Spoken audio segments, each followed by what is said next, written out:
नमस्कार, मी स्मिता आणि मी Sujata. S cooking चॅनलमध्ये आपल्या सगळ्यांचं खूप खूप स्वागत आहे. आज आपण बघणार आहोत अळीवाचे पौष्टिक असे लाडू ही रेसिपी. तर आता त्याच्यासाठी आपण अळीव घेणार आहे आणि आता हे जे काही अळीव आहेत ते आपण कपामध्ये मेजरमेंट करतो. तर आता कसं असतं की कप आणि चमचे हे आपण प्रत्येक मेजरमेंटसाठी वापरतो. तर त्याच्यामध्ये 4 कप आणि 4 चमचे असतात. पण असं काही नाही, ज्यांच्याकडे कप नसतील त्यांनी एखादं मेजरमेंटची वाटी करा आणि त्या वाटीने सगळं जर प्रमाण घेतलं तरी पण चुकत नाही. पण शक्यतो कपाने का घ्यायचं, तर कपाने जे काही आपण मेजरमेंट घेतो ते शक्यतो कधीही चुकत नाही. तर त्यामुळे आपण हे कपामध्ये घेतो आणि हा जो 1 कप असतो तो ml मध्ये असतो. पण असं काही नाही की ml मध्ये असल्यामुळं जर समजा ह्याच्यात तुरीची डाळ घेतली किंवा साखर घेतली किंवा रवा घेतला बारीक, तर ते त्या प्रमाणात ते प्रमाण बदलत राहतं. तर त्यामुळं जेव्हा आपण 1 कप म्हणतो तेव्हा 1 कप तुरीची डाळ, 1 कप रवा, 1 कप अळीव, तर ते आपण ह्या प्रमाणात घेतो. पण असं काही नाही, जर तुमच्याकडे कप नसतील तर तुम्ही एखादी वाटी करा मेजरमेंटची आणि त्या प्रमाणात तुम्ही घेतलं तरी चालेल. तर आत्ता आपण इथं पाऊण कप अळीव घेतलेले आहेत. अळीव जे असतात ते अगदी छोटे छोटे असतात आणि ते आपल्याला धुता येत नाही. तर त्यामुळं काय करायचं, व्यवस्थित काळजीपूर्वक ते नीट करायचे.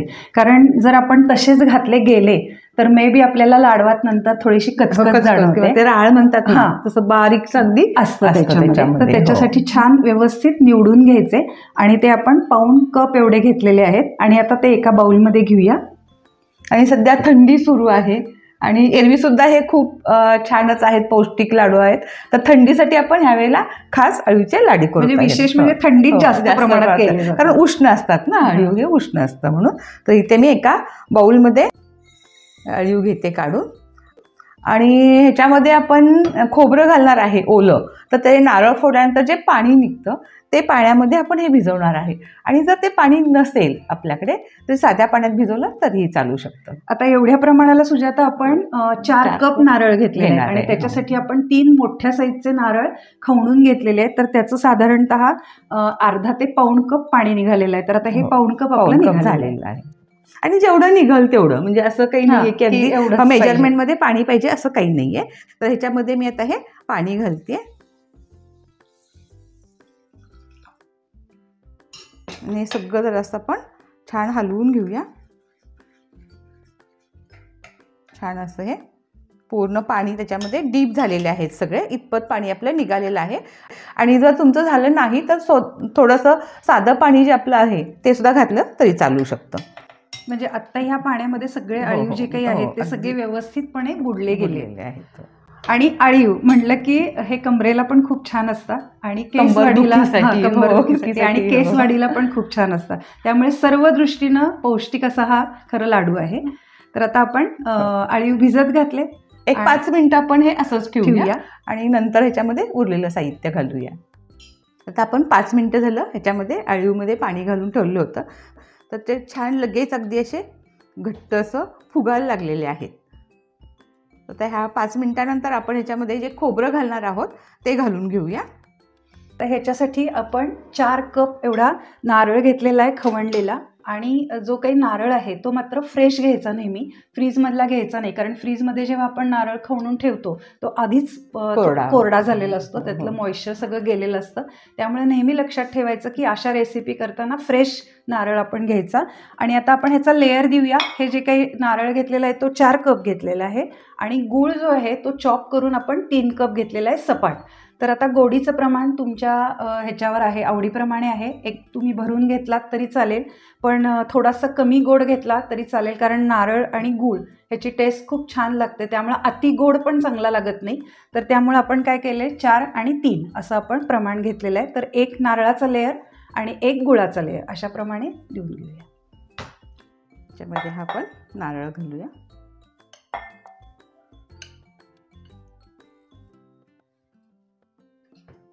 म्हणजे नारळ सुद्धा हा ओला आहे त्याच्यामुळे त्याचं पाणी सुद्धा ते खाली जातं आणि छान अळीव भिजली जाते. म्हणजे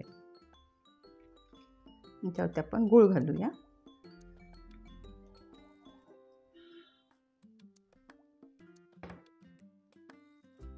परत एकदा आपण उरलेला नारळ घालून घेऊ आता सगळा हा.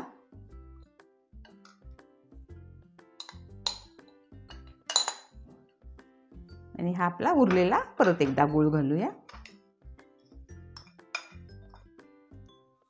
तर आता आपले लेअर देऊन तयार आहे. आपण लेअर का दिले तर खाली जे आपण अळीव भिजत घातलेले आहेत पाण्यामध्ये तेही चांगले भिजले जातात आणि नारळ आणि गूळ ह्याचंही छान पाणी सुटतं आणि त्याच्यामध्ये खाली मुरलं जातं ते, म्हणून आपण असे हे लेअर देऊन ठेवले आहेत. आणि आपण एका तासाभराने काय करूया, नंतर खालचं वर असं करून परत एकदा हलवून घेऊया आणि असं आपण 2 तास हे भिजत ठेवणार आहोत आणि नंतर लाडू करणार आहोत. 2 hours later. तर आता आपण 2 तास हे भिजवून ठेवलं होतं हळीव, खोबरं आणि गूळ, आणि 1 तासानंतर आपण फक्त त्याला एकदा हलवून घेतलं होतं, म्हणजे वरचं खाली असं करून घेतलं. आणि त्यामुळे मला वाटतं गूळ सुद्धा असा मऊसूत झालेला आहे. जेव्हा आपण पॅनमध्ये टाकू तो लगेच विरघळणार आहे. अगदी छान असं हे आणि हळीव पण छान फुलले अगदी एकदम. आणि 2 तास आता आपण ठेवलं, पण अजून एखादा दुसरा तास ठेवला तरी सुद्धा काही चालू शकतं, ते छानच होतं. असं हे सगळं छान ओलसर असा गोळा आपला तयार झालेला आहे.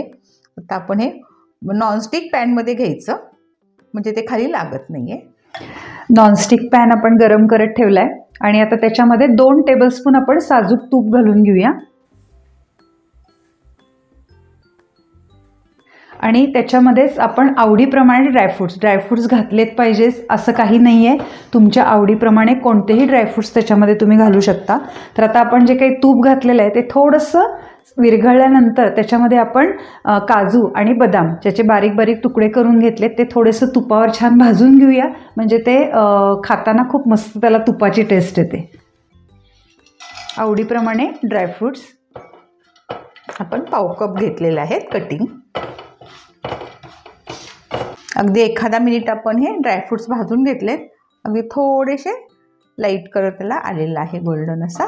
तर आता ह्याच्यामध्ये आपण हे सगळं मिश्रण घालून घेऊया. हे पुन्हा एकदा सगळं व्यवस्थित हलवून घेऊया. आणि आता या तुपावरती ड्रायफ्रूट्सवरतीच आपण हे सगळं मिश्रण घालून घेऊया आणि त्याला एक छान 1-2 चटका देणार आहे, म्हणजे गूळ विरघळेल त्यातला सगळा. हे करताना आपण आता अगदी बारीक गॅस करून ठेवलेला आहे, म्हणजे हे सगळं एकदा विरघळून द्यायचं गूळ वगैरे ह्याच्यातला. आणि हे करताना नेहमीच मीडियम गॅसवरतीच आपण करणार आहे, मोठा गॅस करायचा नाही आहे. आणि नेहमी नॉनस्टिकचा पॅन घ्यायचा करताना, म्हणजे खाली लागलं जात नाही, कारण गूळ असल्यामुळे ते लगेच लागलं जातं. हे सगळं मिश्रण आपण बारीक गॅसवरती एकसारखं असं हलवून घेतलं आणि आता आपण मीडियम गॅस करूया. आणि 2 ते 3 मिनटं ह्याला छान हलवल्यानंतर ह्याला चटचटायला लागेल गूळ अगदी. आणि असं बघत बघत करायचं. अगदी साधारण 4-5 मिनटामध्ये आपले हे लाडू अगदी पटकन तयार होतात. आणि आपण ते 2 तास भिजवल्यामुळे त्यातला जो काही गूळ घातलेला होता तो ऑलरेडी मऊ झालेला आहे आणि मस्त त्याच्या पाण्यातच, म्हणजे खोबरं आणि गुळाचं जे काही पाणी सुटलं होतं त्याच्यातच ते आपले 2 तास जवळजवळ हळीव इतके सुंदर फुललेले आहेत. त्यामुळे आता त्याला वेळ लागणार नाही आहे. एक 5 मिनिटातच हे मिश्रण सगळं चटचटायला लागेल. साधारण 5 मिनटं झालेले. आपण बारीक मीडियम गॅसवरती म्हणजे छान असं हे मिश्रण शिजवून घेतलं. हे नॉनस्टिक असल्यामुळं हे सगळं सुटलं जातं आहे, ज्याचा गोळा होतो हे लक्षात येते आपल्या. आणि आवाज पण असा चुटचुट येतो, म्हणजे गूळ आहे तो चांगला अगदी शिजलेला आहे आपलं हे सगळं. तर ह्या स्टेजला आपण गॅस बंद करूया.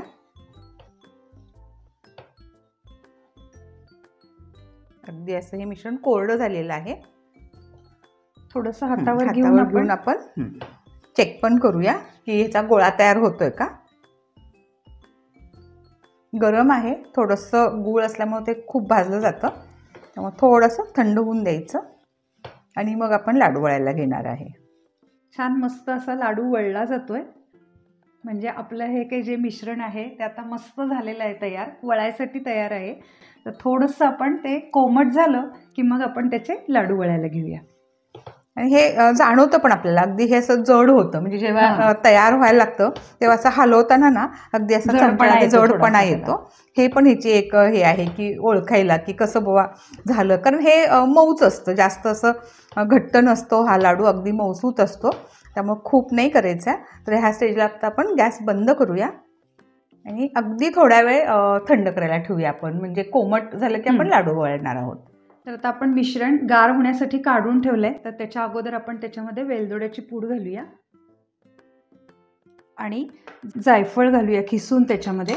जायफळाची पूड मात्र कधी करून ठेवायची नाही, कारण ती नंतर कडवट होते. जेव्हा अगदी आपल्याला घालायची आहे त्याच वेळेला ती ऐन वेळेला किसून घालायची.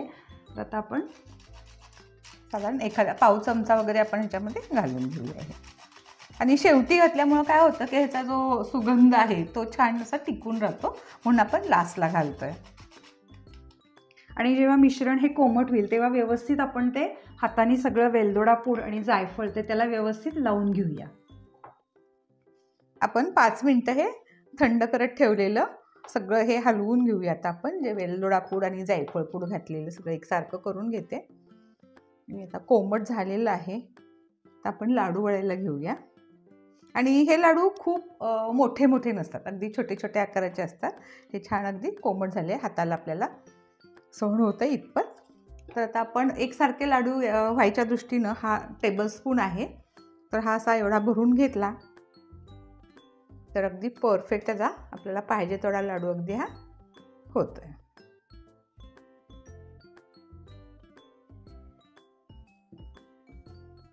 अगदी कोमट झाल्यामुळं ते आपल्याला हाताला पण सोसवते ते. आणि खूप घट्ट नकोच आहे हे मिश्रण. मस्त अगदी आणि हळी पण त्याच्यात अगदी योग्य प्रमाणात पडले आहेत.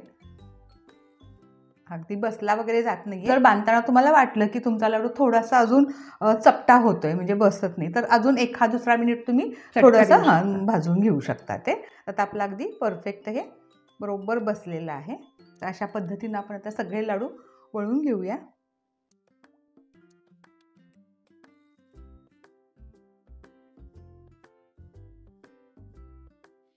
तर आपले या प्रमाणामध्ये आपले सगळे लाडू तयार करून झालेले आहेत आणि ते 32 झालेले आहेत. तर आता कमी जास्त प्रमाणात तुमचेही होऊ शकतात. जर मोठा लाडूचा साईज घेतला तर थोडेसे कमी होतील आणि अगदी छोटे छोटे केले तर जास्त होतील. आत्ता ह्या प्रमाणात आपले 32 तयार करून झालेले आहेत. आणि हळीवाची खीर तर ही आपण ऑलरेडी अपलोड केलेली आहे आपल्या चॅनलवरती, तर ती सुद्धा तुम्ही बघू शकता.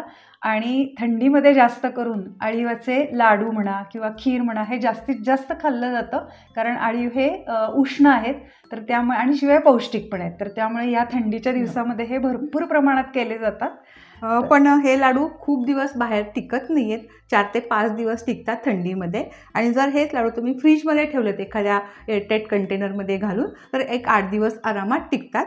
तर फक्त हे टिकाऊ खूप नाही आहे, ताजे ताजे करायचे आणि फार फास्ट होतात ते, त्यामुळे पटकन आपण आणि ते राहणार पण नाही, छान होतात. आणि हा लाडू असा अगदी सॉफ्टच असतो, असा घट्ट नाही होते, करायचाही नाही आहे तो. तर मी हा एक मोडून दाखवते. आता अगदी आपले हे ताजे ताजे आहेत. थोड्या वेळ ह्याचं तूप थोडंसं आळलं गेलं की मग परत ते थोडंसं घट्ट होईल. असा मस्त अगदी लुसलुशीत अगदी म्हणतो तसा लाडू तयार झालेला आहे. तर आज आपण अळीवाचे लाडू ही रेसिपी बघितली. तर तुम्ही सुद्धा ही रेसिपी करून बघा या थंडीमध्ये आणि तुमचे लाडू कसे झालेत आम्हाला कॉमेंट्समध्ये नक्की सांगा. आणि आमच्या यूट्यूब, इंस्टाग्राम आणि फेसबुक या चॅनेलला नक्की लाईक, शेअर आणि जर अजूनही सबस्क्राईब केलं नसेल तर नक्की सबस्क्राईब करा. आणि आमच्या SS कुकिंग चॅनलला नक्की फॉलो करा. लवकरच भेटूयात.